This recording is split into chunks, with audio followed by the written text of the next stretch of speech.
Hello everyone. With the long wait till we see the next entry in the Kingdom Hearts series, I have decided that I'm going to be doing more videos on thoughts and theories to what we may see in the future of Kingdom Hearts. I'll also be doing more videos on Verum Rex and Final Fantasy VII Remake as ideas flow, but today's focus is going to be on Kairi and Aqua. When playing through Kingdom Hearts, I'm sure that a lot of us thought that there wasn't multiple Keyblade wielders in the series until later on, and even when finding out there were a lot of wielders, I never thought that Kairi would be one of them. We all found out that Kairi was a Princess of Heart in Kingdom Hearts 1, but as we got the release of the second entry in the series, it was revealed to us that she was a Keyblade wielder as well. The fact that Kairi is a Princess of Heart, even though she hasn't passed her powers on like previous princesses, this was actually mentioned in Kingdom Hearts 3.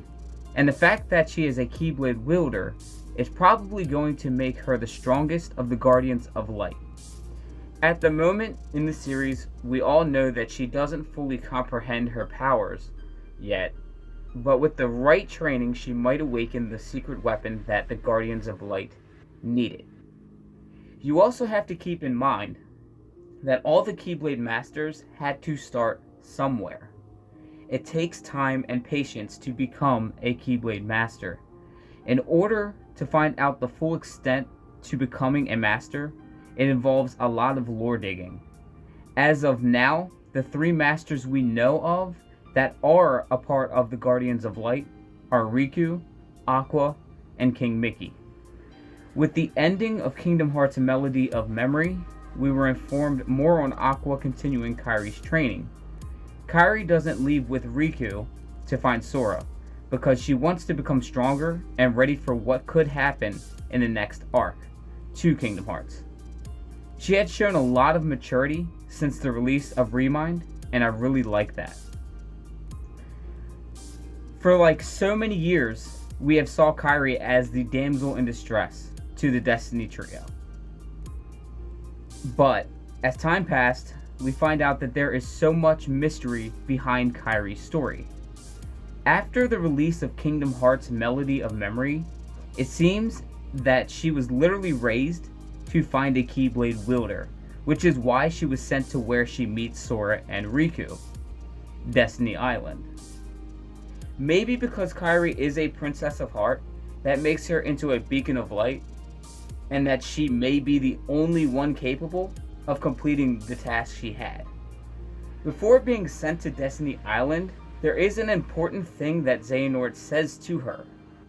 He states that, if you find yourself in a world neither of light or darkness, but somewhere on the other side, then we have failed. So we know before she gets to Destiny Island, she had lived in Radiant Garden for some time. During Kingdom Hearts Birth by Sleep, there is a time where the WayFinder trio has to go to Radiant Garden. This is where Aqua and a very young Kairi first met. Aqua protected Kairi from a bunch of unversed. Kairi actually touches Aqua's Keyblade briefly. Aqua noticed the light that Kairi had. This may be reasons to why the Keyblade chose her. You can almost compare this to the time Terra chose Riku as a future wielder to inherit the Keyblade. In Birth by Sleep, the WayFinder trio have different traits that make them unique, not just as gameplay, but as a character as well. Terra is the strongest with brute force in his fighting, Ven actually being the quickest of the trio, and Aqua, who bases most of her fighting on strong magic capabilities.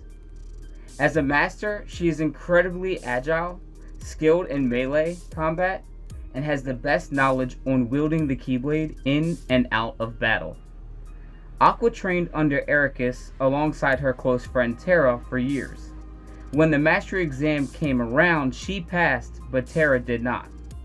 I'm not going to dive too much into the story of Birth by Sleep here, but figured it was well worth noting some of Aqua's roots to get a better grasp of the way she may train Kairi.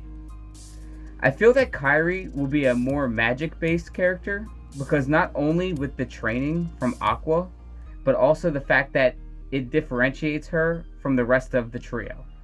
I always saw Sora as a strong character, but I see him actually based more on speed, while Riku seems to be more or less strength as Terra was. This leaves Kairi for Aqua's position, magic based. Kairi has certainly came a long way from the first title to Melody of Memory, but to keep it plain and simple, she is not quite at the same level as Sora or Riku. Things are definitely going to change under Aqua's wing.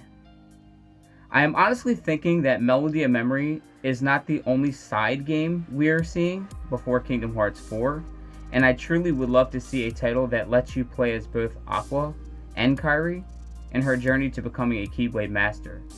Even if it's short and sweet as 0.2, and I'd literally still appreciate Square Enix fleshing Kairi's story out before they dive into the next arc. But with all that I talked about today, I want to know what you guys think in the comments below. Do you think that we will see another title before Kingdom Hearts 4? Or is Kairi going to master her powers by the time we see the next mainstream title? Let me know down below. But as always, thank you guys for watching, and let your hearts be your guiding keys. Bye.